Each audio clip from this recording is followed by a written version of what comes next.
La rue Armand Carrel est une rue de 705 mètres de long et de 20 mètres de large qui traverse le haut de la rue Cavendish.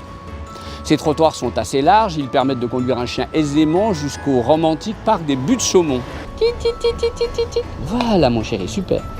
Et tu vas ajuster ta laisse, tu vas garder ta main comme ça, d'abord la main droite qui va aller vers le chien. Oui. Avance. Tu vois, je vais aller vers là-bas. Voilà mon chéri. C'est bien mon lapin, très très bien. Bravo. Hop, hop, hop. Très très bien. Avance. Génial, super. Attends. Bravo mon lapin, bravo. Avance. Très bien. Génial. Attends. Voilà mon chéri, c'est super. Comme la vie d'Armand Carrel, elle n'est pas sans danger car c'est une artère fluide qui permet aux scooters, voitures et camions de descendre jusqu'à l'avenue Jean Jaurès à fond les ballons. Une pratique périlleuse pour les enfants et les parents qui fréquentent la crèche, les deux écoles ou le lycée professionnel et qui doivent traverser ce que je surnomme le passage de la mort qui tue, un passage piéton juste derrière moi qu'il faut prendre avec ses enfants ou ses chiens avec les plus grandes précautions. Et bien tu peux avancer encore un petit peu. Voilà, pour qu'ils sentent la ligne. Ça, okay. Ça s'appelle une ligne. C'est une bande podotactile pour les personnes non-voyantes. Et donc les chiens et les personnes non-voyantes, ils doivent savoir quand ils mettent les pieds dessus qu'ils arrivent juste au bord du passage piéton. D'accord ? Très bien. Mais alors, tu peux dire la ligne. Hein. Quand tu dis la ligne, normalement, le chien, il doit chercher l'endroit où il doit aller mettre ses deux pattes. D'accord ? Donc avance encore un tout petit peu. Voilà, super. Et là, on va risquer notre vie puisque nous allons tenter de traverser. C'est pourquoi avant de faire de l'éducation canine dans cette voie, il faut choisir du matériel solide et pratique, car la percussion d'un de ces bolides serait fatale pour votre animal. Pour me lancer dans la jungle urbaine, le mieux c'est d'avoir un matériel adapté. Donc moi j'ai un sac à dos où je mets tout mon matos. Alors dedans je mets quoi? Alors la première chose que je vais mettre évidemment, c'est d'abord un collier solide avec un mousqueton, avec une attache solide ici, plus une petite médaille avec mon numéro de téléphone. Ça, c'est évidemment indispensable. Ensuite, évidemment, je peux mettre une laisse.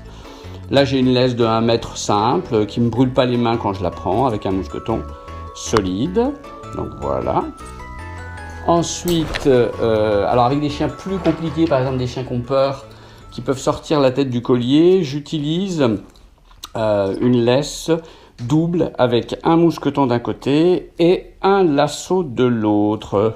Ça, j'ai fait fabriquer. Dans les refuges, quand je vais travailler avec des chiens qui sont dans des parcs, j'utilise bien évidemment ce que j'utilise les agents animaliers, c'est-à-dire une laisse lasso. Ça permet d'attraper et d'enlever la laisse très facilement sur un chien qu'on ne connaît pas bien. Alors, évidemment, je peux, pour les entraînements, mettre, par exemple, quand mon chien trottine, court pas, hein, trottine à côté de mon vélo, je vais lui mettre un harnais qui va lui permettre de ne pas tirer sur son cou, mais sur son dos.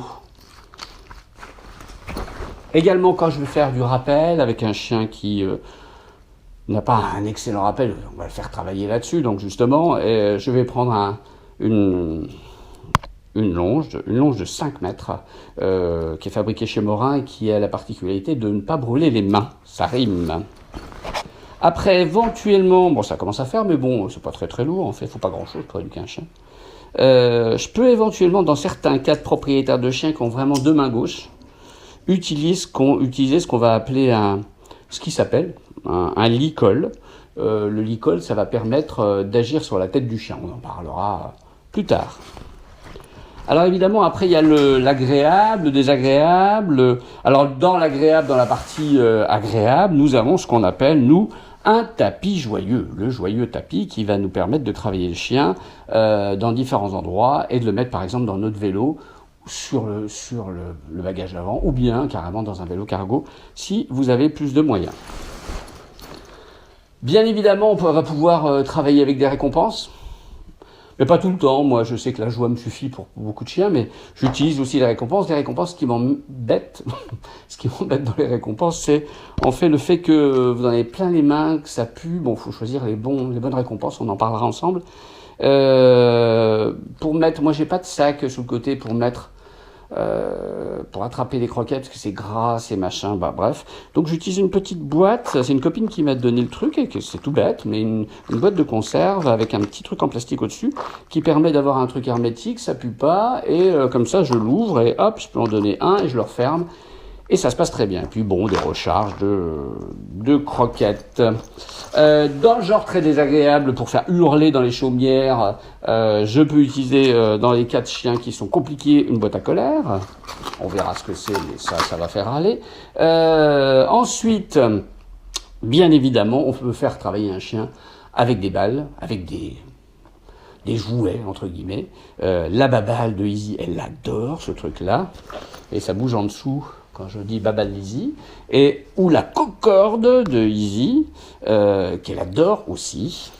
Et pour finir, et bien évidemment, je peux utiliser, quand je vais faire des exercices un peu précis, un clicker. Bon, on parlera de cette méthode qui a un grand intérêt. Et ensuite, évidemment, au cas où, j'ai ma petite gamelle pliable qui va me permettre de donner à boire à mon chien un peu partout et qui se range facilement. Bon, c'est déjà pas mal pour aujourd'hui, hein.